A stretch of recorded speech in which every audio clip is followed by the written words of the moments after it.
इत्थ श्रीमदयप्पदीक्षितविरचितं महामहिमान्वितम् आदित्यस्तोत्रम् विस्तारायाममानं दशभिरुपगतो योजनानां सहस्रैः। తాకట్టులో ఉన్న బంగారాన్ని విడిపించి ఆ రోజు ఆన్లైన్ రేటుకే మేము కొంటాం. Sharma gold company. చక్రే పంచారనాభిత్రితయవతి లసన్నేమి షట్కే నివిష్టః सप्तच्छन्दस्तुरङ्गहितवहनधुरोहायनां शत्रिवर्ग ह्यक्ताकप्ताखिलाङ्गः स्फुरतु मम पुरः स्यन्दनश्चान्दभानोः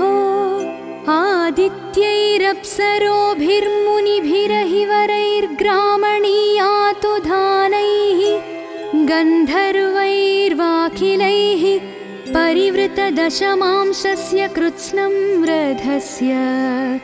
मध्यं व्याप्याधितिष्ठन् मणिरिव नभसो मण्डलश्चण्डरश्मेः ब्रह्मज्योतिर्विवर्तः श्रुतिनिकरघनीभावरूपः समिन्धे निर्गच्छन्दोर्कबिम्बान् निखिलजनिभृतां हार्दनाडी प्रविष्टाः नाड्यो वस्वादिबृन्दारकगणमधुनस्तस्य नानादिगुप्ताः वर्षन्तस्तोयमुष्टं तुहिनमहि जलान्यापिबन्तः समन्तात् पित्रादीनां स्वदौषध्यमृतरसकृतो भान्ति कान्ति प्ररोहाः श्रेष्ठां स्तेषां सहस्रे त्रिदिववसुधयोः पञ्चदिग्व्याप्तिभाजां शुभ्रां तारकौघं शशितनयमुखान् पञ्चचोद्भासयन्तः आरोहो भाजमुख्यास्त्रिभुवनदहने सप्तसूर्या भवन्तः सर्वान् व्याधीन् सुषुम्ना प्रभृतय इह मे सूर्यपादाः क्षिपन्तु आदित्यानाश्रिताः षण्णवतिगुणसहस्रान्विता रश्मयोऽन्ये मासे मासे विभक्तास्त्रिभुवनभवनं पावयन्तः स्फुरन्ति येषां भुव्यप्रचारे जगदवनकृतां सप्तरश्म्युत्थितानां संसर्पे चाधिमासे व्रतयजनमुखाः सत्क्रियाः न क्रियन्ते आदित्यां मण्डलान्तः स्फुरदरुणवपुस्तेजसा व्याप्तविश्वं प्रातर्मध्याह्नसायं समयविभजनादृग्यजुस्सामसेव्यं प्राप्यं च प्रापकं च प्रथितमतिपथिज्ञानिनामुत्तरस्मिन् साक्षात् ब्रह्मेत्युपास्यं सकलभयहराभ्युद्गमं संश्रयामि यच्छक्त्याधिष्ठितानां तपनहिमजलोत्सर्जनादिर्जगत्याम् आदित्यानामशेषः प्रभवति नियतः स्वस्वमासाधिकारः यत्प्राधान्यं व्यनक्ति स्वयमपि भगवान् द्वादशस्तेषु भूत्वा तं त्रैलोक्यस्य मूलं प्रणमत परमं दैवतं सप्तसप्तिम् स्वः स्त्रीगन्धर्वयक्षा मुनिवरभुजगा यातु धानाश्च नित्यम् नृत्यैर्गीतैरभीषु ग्रहनुतिवहनैरग्रतः सेवया च यस्य प्रीतिं वितन्वन्त्यमितपरिकरा द्वादश द्वादशैते हृद्याभिर्वालखिल्याः सरणिभणितिभिस्तं भजे लोकबन्धुं ब्रह्माण्डे यस्य जन्मोदितमुषसि परब्रह्ममुख्यात्मजस्य ध्येयं रूपं शिरोदोश्चरणपदजुषा व्याहृतीनां त्रयेण तत्सत्यं ब्रह्म पश्याम्यहरहमभिदं नित्यमादित्यरूपं भूतानां भूनभत्स्वः प्रभृतिषु वसतां प्राणसूक्ष्मांशमेकम् आदित्ये लोकचक्षुष्य वहितमनसां योगिनां दृश्यमन्तः स्वच्छस्वर्णाभमूर्तिं विदलितनलिनोदारदृश्याक्षियुग्मं रुक्सामोद्गानगेष्णं निरतिशयलसल्लोककामेशभावम् सर्वावत्योदितत्वादुदितसमुदितं ब्रह्मशम्भुं प्रपद्ये ओमित्युद्गीतभक्तेरवयवपदवीं प्राप्तवक्त्यक्षरेऽस्मिन् यस्योपास्तिः समस्तं दुरितमपनयत्वर्कबिम्बे स्थितस्य यत्पूजैकप्रधानान्यघमखिलमपि घ्नन्ति कृच्छ्रव्रतानि ध्यातः सर्वोपतापान् हरतु परशिवः सोऽयमाद्योऽभिषज्ञः आदित्ये मण्डलार्चिः पुरुषविभिदयाद्यन्तमध्यागमात्मा न्यागोपालाङ्गनाभ्यो नयनपथजुषा ज्योतिषा दीप्यमानं गायत्री मन्त्रसेव्यं निखिलजनधियां प्रेरकं विश्वरूपं नीलग्रीवं त्रिनेत्रं शिवमनिशमुमावल्लभं संश्रयामि अभ्राकल्पः शताङ्गः स्थिरपणितिमयं मण्डलं रश्मिभेदाः साहस्रास्तेषु सप्तश्रुतिभिरभिहिताः किञ्चिन्दूनाश्च लक्ष्याः एकैकेषां चतस्रस्तदनु दिनमणेरादिदेवस्य तिस्रः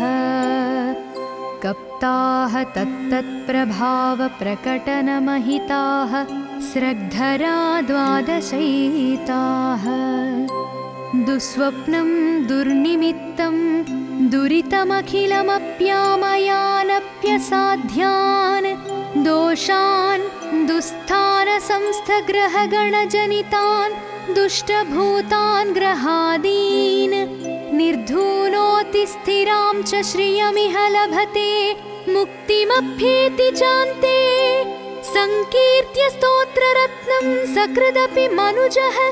प्रत्यहं प्रत्युरह्ना इति श्रीमदयप्पदीक्षितविरचित श्रीमदादित्यस्तोत्ररत्नं सम्पूर्णम्।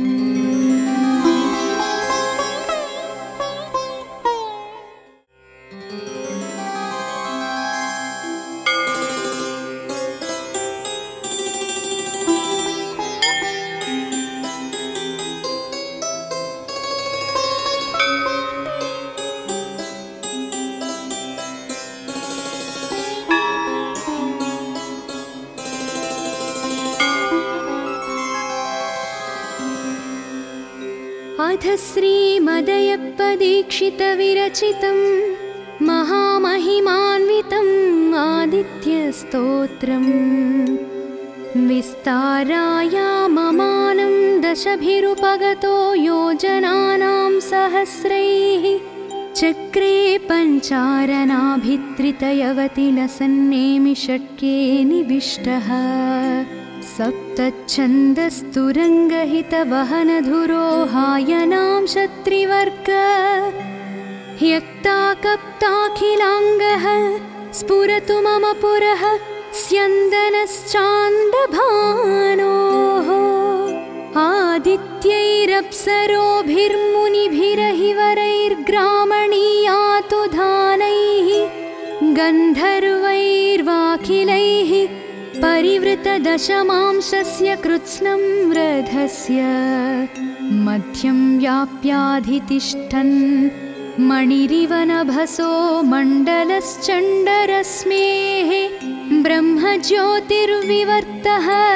श्रुतिनिकरघनीभावरूपः समिन्धे निर्गच्छन्दोर्कबिम्बान् निखिलजनिभृतां हार्दनाडी प्रविष्टाः नाड्यो वस्वादिबृन्दारकगणमधुनस्तस्य नानादिगुत्ताः वर्षन्तस्तोयमुष्टं तुहिनमहि जलान्यापिबन्तः समन्तात्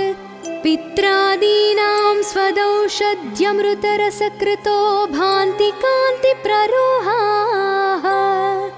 श्रेष्ठांस्तेषां सहस्रे त्रिदिववसुधयोः पञ्चदिग्व्याप्तिभाजां शुभ्रांशुं तारकौघं शशितनयमुखान् पञ्चचोद्भासयन्तः आरोहो भाजमुख्यास्त्रिभुवनदहने सप्तसूर्या भवन्तः सर्वान् व्याधीन् सुषुम्ना प्रभृतय इह मे सूर्यपादाः क्षिपन्तु आदित्यानाश्रिताः षण्णवतिगुणसहस्रान्विता रश्मयोऽन्ये मासे मासे विभक्तास्त्रिभुवनभवनं पावयन्तः स्फुरन्ति येषां भुव्यप्रचारे जगदवनकृतां सप्तरश्म्युत्थितानां संसर्पे चाधिमासे व्रतयजनमुखाः सत्क्रियाः न क्रियन्ते आदित्यां मण्डलान्तः स्फुरदरुणवपुस्तेजसा व्याप्तविश्वं प्रातर्मध्याह्नसायं समयविभजनादृग्यजुस्सामसेव्यं प्राप्यं च प्रापकं च प्रथितमतिपथिज्ञानिनामुत्तरस्मिन् साक्षात् ब्रह्मेत्युपास्यं सकलभयहराभ्युद्गमं संश्रयामि यच्छक्त्याधिष्ठितानां तपनहिमजलोत्सर्जनादिर्जगत्याम् आदित्यानामशेषः प्रभवति नियतः स्वस्वमासाधिकारः यत्प्राधान्यं व्यनक्ति स्वयमपि भगवान् द्वादशस्तेषु भूत्वा तं त्रैलोक्यस्य मूलं प्रणमत परमं दैवतं सप्तसप्तिम् स्वः स्त्रीगन्धर्वयक्षा मुनिवरभुजगा यातु धानाश्च नित्यम् नृत्यैर्गीतैरभीषु ग्रहनुतिवहनैरग्रतः सेवया च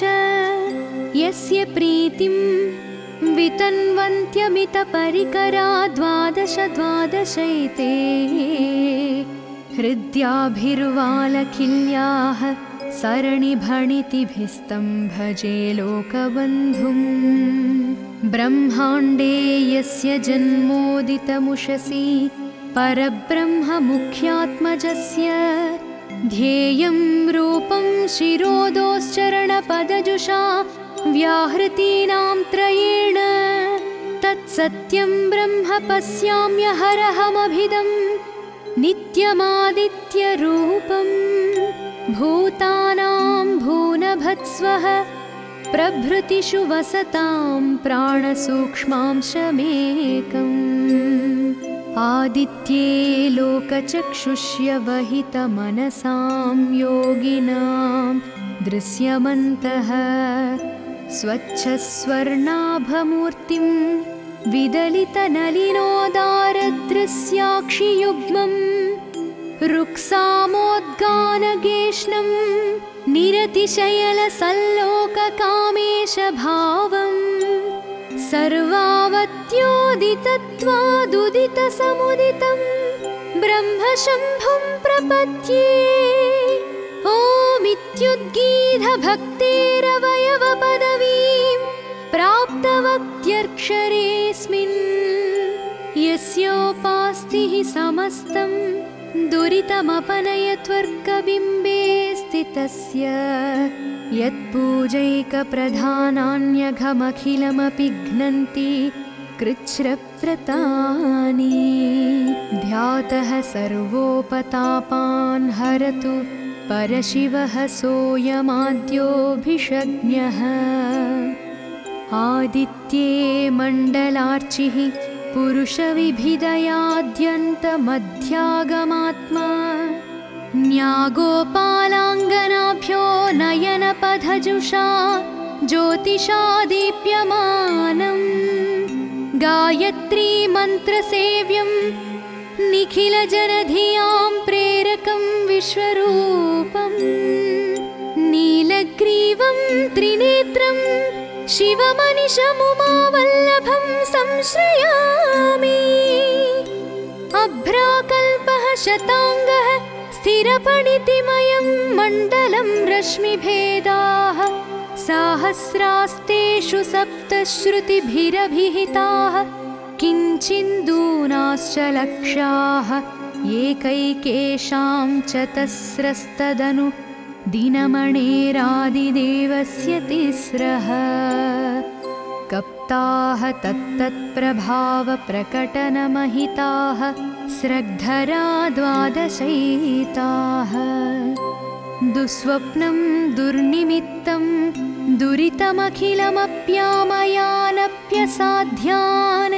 दोषान् दुःस्थानसंस्थग्रहगणजनितान् दुष्टभूतान् ग्रहादीन् निर्धूनोति स्थिरां च श्रियमिह लभते मुक्तिमभ्येति चान्ते। संकीर्त्य स्तोत्ररत्नं सकृदपि मनुजः प्रत्यहं प्रत्युरह्ना। इति श्रीमदयप्पदीक्षितविरचित श्रीमदादित्यस्तोत्ररत्नं सम्पूर्णम्।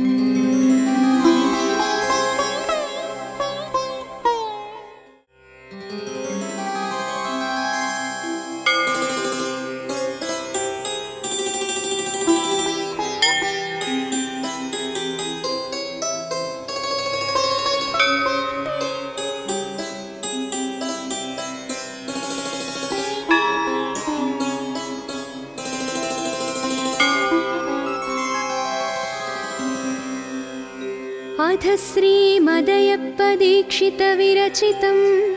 महामहिमान्वितम् आदित्यस्तोत्रम्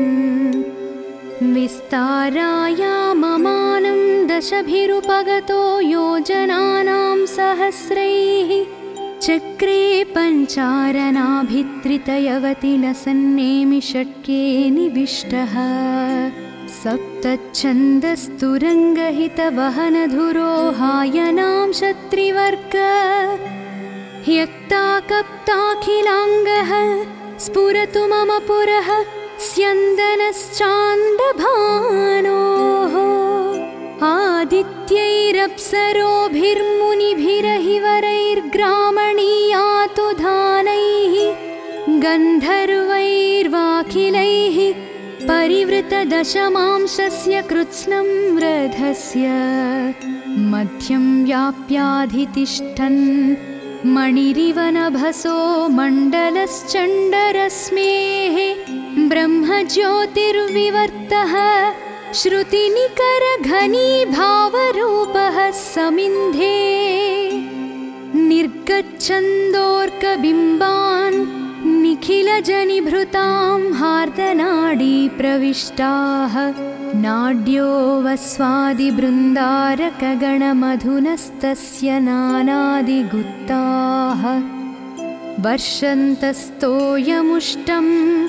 तुहिनमहि जलान्यापिबन्तः समन्तात् पित्रादीनां स्वदौषध्यमृतरसकृतो भान्ति कान्तिप्ररोहाः श्रेष्ठांस्तेषां सहस्रे त्रिदिववसुधयोः पञ्चदिग्व्याप्तिभाजां शुभ्रां तारकौघं शशितनयमुखान् पञ्चचोद्भासयन्तः आरोहो भाजमुख्यास्त्रिभुवनदहने सप्तसूर्या भवन्तः सर्वान् व्याधीन् सुषुम्ना प्रभृतय इह मे सूर्यपादाः क्षिपन्तु आदित्यानाश्रिताः षण्णवतिगुणसहस्रान्विता रश्मयोऽन्ये मासे मासे विभक्तास्त्रिभुवनभवनं पावयन्तः स्फुरन्ति येषां भुव्यप्रचारे जगदवनकृतां सप्तरश्म्युत्थितानां संसर्पे चाधिमासे व्रतयजनमुखाः सत्क्रियाः न क्रियन्ते आदित्यां मण्डलान्तः स्फुरदरुणवपुस्तेजसा व्याप्तविश्वं प्रातर्मध्याह्नसायं समयविभजनादृग्यजुस्सामसेव्यं प्राप्यं च प्रापकं च प्रथितमतिपथिज्ञानिनामुत्तरस्मिन् साक्षात् ब्रह्मेत्युपास्यं सकलभयहराभ्युद्गमं संश्रयामि यच्छक्त्याधिष्ठितानां तपनहिमजलोत्सर्जनादिर्जगत्याम् आदित्यानामशेषः प्रभवति नियतः स्वस्वमासाधिकारः यत्प्राधान्यं व्यनक्ति स्वयमपि भगवान् द्वादशस्तेषु भूत्वा तं त्रैलोक्यस्य मूलं प्रणमत परमं दैवतं सप्तसप्तिम् स्वः स्त्रीगन्धर्वयक्षा मुनिवरभुजगा यातु धानाश्च नित्यं नृत्यैर्गीतैरभीषु ग्रहनुतिवहनैरग्रतः सेवया च यस्य प्रीतिं वितन्वन्त्यमितपरिकरा द्वादशैते हृद्याभिर्वालखिल्याः सरणिभणितिभिस्तं भजे लोकबन्धुं ब्रह्माण्डे यस्य जन्मोदितमुषसि परब्रह्ममुख्यात्मजस्य ध्येयं रूपं शिरोदोश्चरणपदजुषा व्याहृतीनां त्रयेण तत्सत्यं ब्रह्म पश्याम्यहरहमभिदं नित्यमादित्यरूपं भूतानां भूनभत्स्वः प्रभृतिषु वसतां प्राणसूक्ष्मांशमेकम् आदित्ये लोकचक्षुष्य वहितमनसां योगिनां दृश्यमन्तः स्वच्छस्वर्णाभमूर्तिं विदलितनलिनोदारदृश्याक्षियुग्मम् रुक्सामोद्गानगेष्णं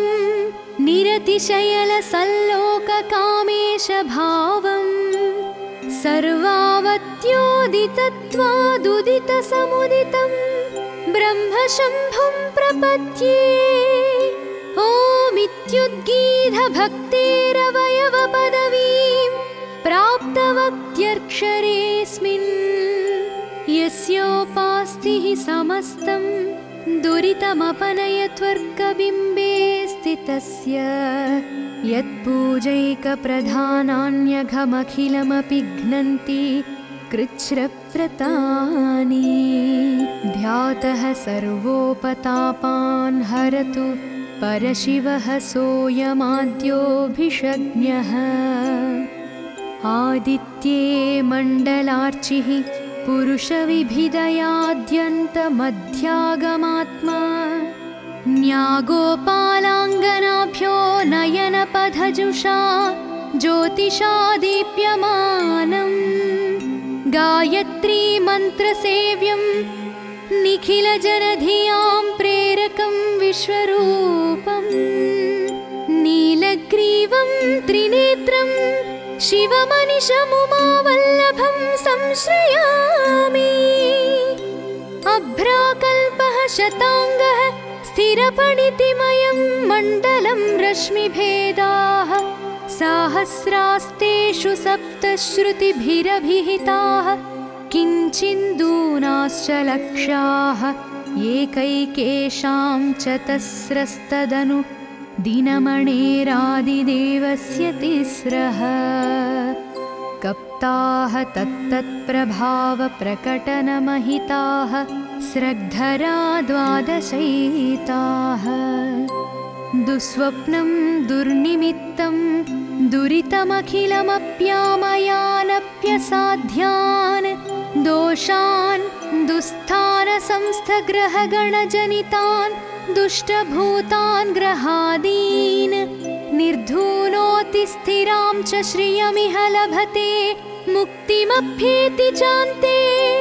संकीर्त्य स्तोत्ररत्नं सकृदपि मनुजः प्रत्यहं प्रत्युरह्ना इति श्रीमदयप्पदीक्षितविरचित श्रीमदादित्यस्तोत्ररत्नं सम्पूर्णम्।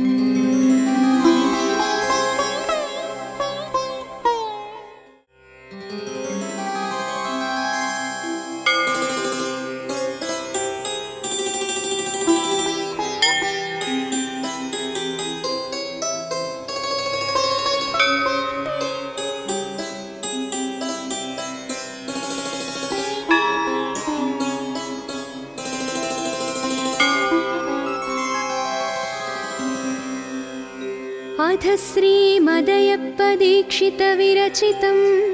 महामहिमान्वितम् आदित्यस्तोत्रम् विस्तारायाममानं दशभिरुपगतो योजनानां सहस्रैः चक्रे पञ्चारणाभित्रितयवतिलसन्नेमि षट्के निविष्टः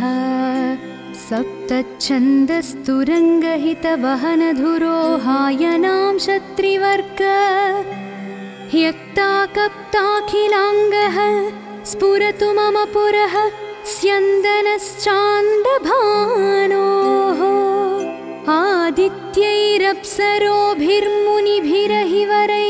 आदित्यैरप्सरोभिर्मुनिभिरहिवरैर्ग्रामणीयातु धानैः गन्धर्वैर्वाखिलैः परिवृतदशमांशस्य कृत्स्नं रथस्य मध्यं व्याप्याधितिष्ठन् मणिरिव नभसो मण्डलश्चण्डरश्मेः ब्रह्मज्योतिर्विवर्तः श्रुतिनिकरघनीभावरूपः समिन्धे निर्गच्छन्दोर्कबिम्बान्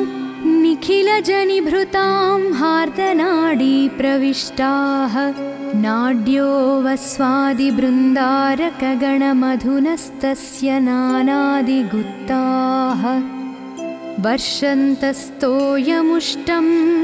तुहिनमहि जलान्यापिबन्तः समन्तात्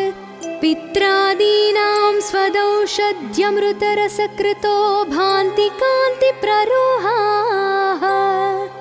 श्रेष्ठांस्तेषां सहस्रे त्रिदिववसुधयोः पञ्चदिग्व्याप्तिभाजां शुभ्रांशुं तारकौघं शशितनयमुखान् पञ्चचोद्भासयन्तः आरोहो भाजमुख्यास्त्रिभुवनदहने सप्तसूर्या भवन्तः सर्वान् व्याधीन् सुषुम्ना प्रभृतय इह मे सूर्यपादाः क्षिपन्तु आदित्यानाश्रिताः षण्णवतिगुणसहस्रान्विता रश्मयोऽन्ये मासे मासे विभक्तास्त्रिभुवनभवनं पावयन्तः स्फुरन्ति येषां भुव्यप्रचारे जगदवनकृतां सप्तरश्म्युत्थितानां संसर्पे चाधिमासे व्रतयजनमुखाः सत्क्रियाः न क्रियन्ते आदित्यां मण्डलान्तः स्फुरदरुणवपुस्तेजसा व्याप्तविश्वं प्रातर्मध्याह्नसायं समयविभजनादृग्यजुस्सामसेव्यं प्राप्यं च प्रापकं च प्रथितमतिपथिज्ञानिनामुत्तरस्मिन् साक्षात् ब्रह्मेत्युपास्यं सकलभयहराभ्युद्गमं संश्रयामि यच्छक्त्याधिष्ठितानां तपनहिमजलोत्सर्जनादिर्जगत्याम् आदित्यानामशेषः प्रभवति नियतः स्वस्वमासाधिकारः यत्प्राधान्यं व्यनक्ति स्वयमपि भगवान् द्वादशस्तेषु भूत्वा तं त्रैलोक्यस्य मूलं प्रणमत परमं दैवतं सप्तसप्तिम् स्वः स्त्रीगन्धर्वयक्षा मुनिवरभुजगा यातु धानाश्च नित्यम् नृत्यैर्गीतैरभीषु ग्रहनुतिवहनैरग्रतः सेवया च यस्य प्रीतिं वितन्वन्त्यमितपरिकरा द्वादशैते हृद्याभिर्वालकिल्याः सरणिभणितिभिस्तं भजे लोकबन्धुं ब्रह्माण्डे यस्य जन्मोदितमुषसि परब्रह्ममुख्यात्मजस्य ध्येयं रूपं शिरोदोश्चरणपदजुषा व्याहृतीनां त्रयेण तत्सत्यं ब्रह्म पश्याम्यहरहमभिदं नित्यमादित्यरूपं भूतानां भूनभत्स्वः प्रभृतिषु वसतां प्राणसूक्ष्मांशमेकम् आदित्ये लोकचक्षुष्य वहितमनसां योगिनां दृश्यमन्तः स्वच्छस्वर्णाभमूर्तिं विदलितनलिनोदारदृश्याक्षियुग्मम् रुक्सामोद्गानगेष्णं निरतिशयलसल्लोककामेशभावम् सर्वावत्योदितत्वादुदितसमुदितं ब्रह्मशम्भुं प्रपद्ये ओमित्युद्गीतभक्तेरवयवपदवीं प्राप्तवक्त्यक्षरेऽस्मिन् यस्योपास्तिः समस्तं दुरितमपनयत्वर्कबिम्बे स्थितस्य यत्पूजैकप्रधानान्यघमखिलमपि घ्नन्ति कृच्छ्रव्रतानि ध्यातः सर्वोपतापान् हरतु परशिवः सोऽयमाद्योऽभिषज्ञः आदित्ये मण्डलार्चिः पुरुषविभिदयाद्यन्तमध्यागमात्मा न्यागोपालाङ्गनाभ्यो नयनपथजुषा ज्योतिषा दीप्यमानम् गायत्री मन्त्रसेव्यं निखिलजनधियां प्रेरकं विश्वरूपम् नीलग्रीवं त्रिनेत्रं शिवमनिशमुमावल्लभं संश्रयामि अभ्राकल्पः शताङ्गः स्थिरपणितिमयं मण्डलं रश्मिभेदाः साहस्रास्तेषु सप्तश्रुतिभिरभिहिताः किञ्चिन्दूनाश्च लक्षाः एकैकेषां चतस्रस्तदनु दिनमणेरादिदेवस्य तिस्रः कप्ताः तत्तत्प्रभावप्रकटनमहिताः स्रग्धरा द्वादशैताः दुःस्वप्नं दुर्निमित्तं दुरितमखिलमप्यामयानप्यसाध्यान् दोषान् दुःस्थानसंस्थग्रहगणजनितान् दुष्टभूतान् ग्रहादीन् निर्धूनोति स्थिरां च श्रियमिह लभते मुक्तिमभ्येति चान्ते संकीर्त्य स्तोत्ररत्नं सकृदपि मनुजः प्रत्यहं प्रत्युरह्ना इति श्रीमदयप्पदीक्षितविरचित श्रीमदादित्यस्तोत्ररत्नं सम्पूर्णम्।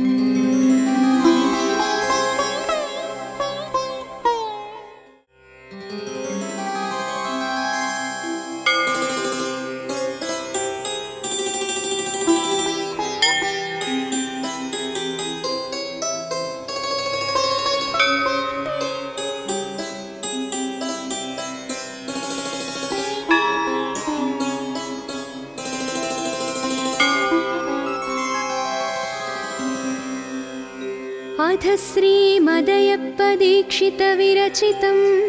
महामहिमान्वितम् आदित्यस्तोत्रम् विस्तारायाममानं दशभिरुपगतो योजनानां सहस्रैः चक्रे पञ्चारणाभित्रितयवतिलसन्नेमि षट्के निविष्टः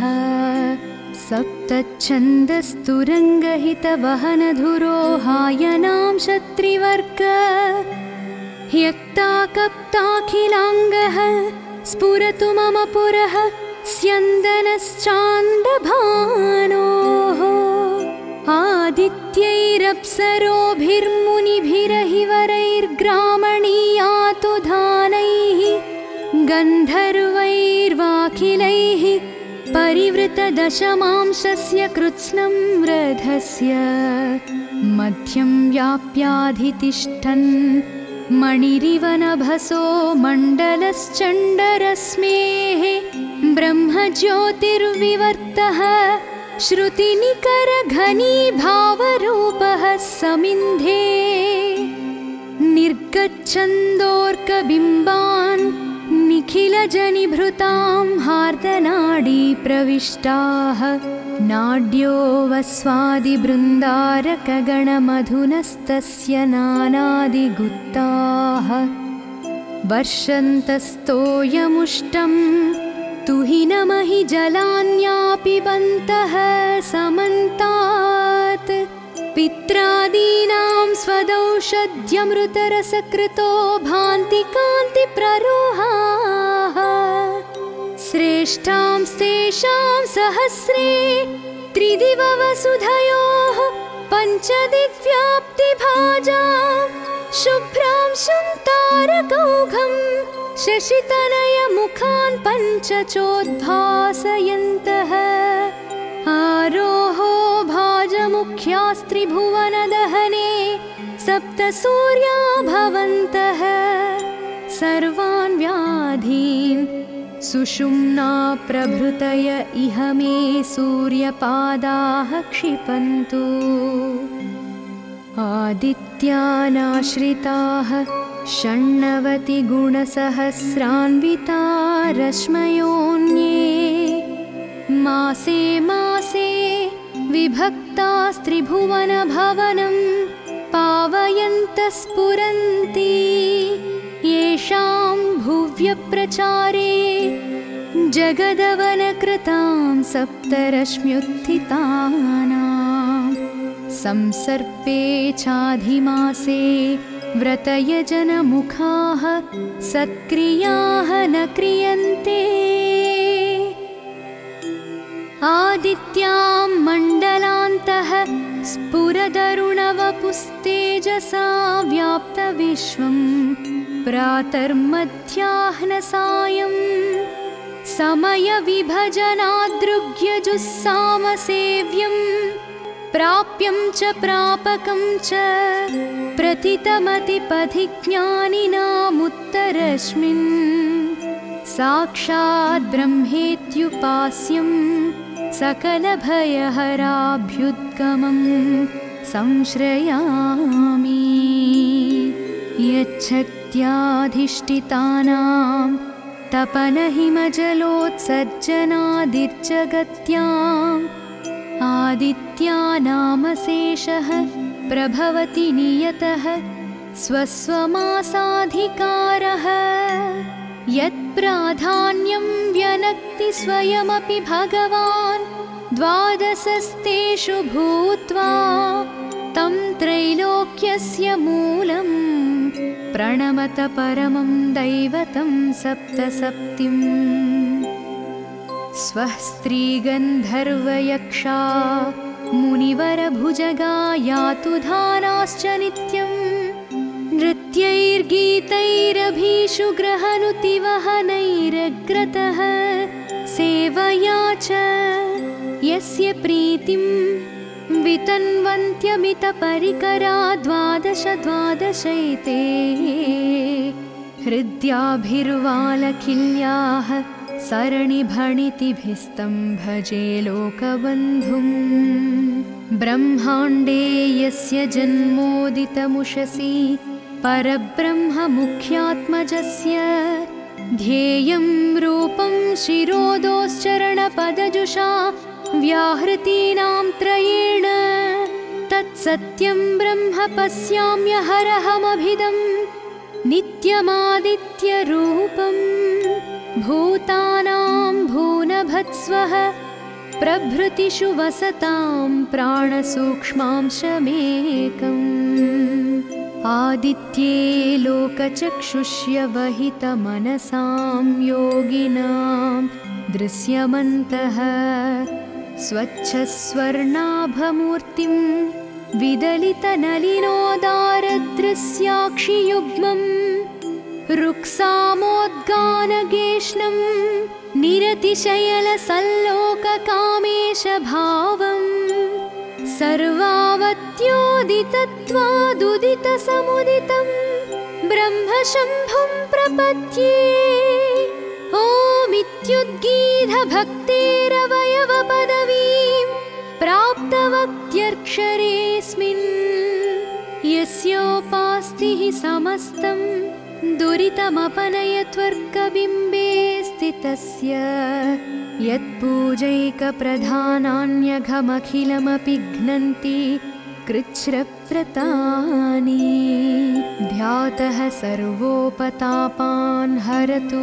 परशिवः सोऽयमाद्योऽभिषज्ञः। आदित्ये मण्डलार्चिः पुरुषविभिदयाद्यन्तमध्यागमात्मा न्यागोपालाङ्गनाभ्यो नयनपथजुषा ज्योतिषा दीप्यमानम्। गायत्री मन्त्रसेव्यं निखिलजनधियां प्रेरकं विश्वरूपम्। नीलग्रीवं त्रिनेत्रं शिवमनिशमुमावल्लभं संश्रयामि। अभ्राकल्पः शताङ्गः स्थिरपणितिमयं मण्डलं रश्मिभेदाः साहस्रास्तेषु सप्तश्रुतिभिरभिहिताः किञ्चिन्दूनाश्च लक्ष्याः एकैकेषां चतस्रस्तदनु दिनमणेरादिदेवस्य तिस्रः। कप्ताः तत्तत्प्रभावप्रकटनमहिताः स्रग्धरा द्वादशैताः। दुःस्वप्नं दुर्निमित्तं दुरितमखिलमप्यामयानप्यसाध्यान् दोषान् दुःस्थानसंस्थग्रहगणजनितान् दुष्टभूतान् ग्रहादीन् निर्धूनोति स्थिरां च श्रियमिह लभते मुक्तिमभ्येति चान्ते। संकीर्त्य स्तोत्ररत्नं सकृदपि मनुजः प्रत्यहं प्रत्युरह्ना इति श्रीमदयप्पदीक्षितविरचित श्रीमदादित्यस्तोत्ररत्नम्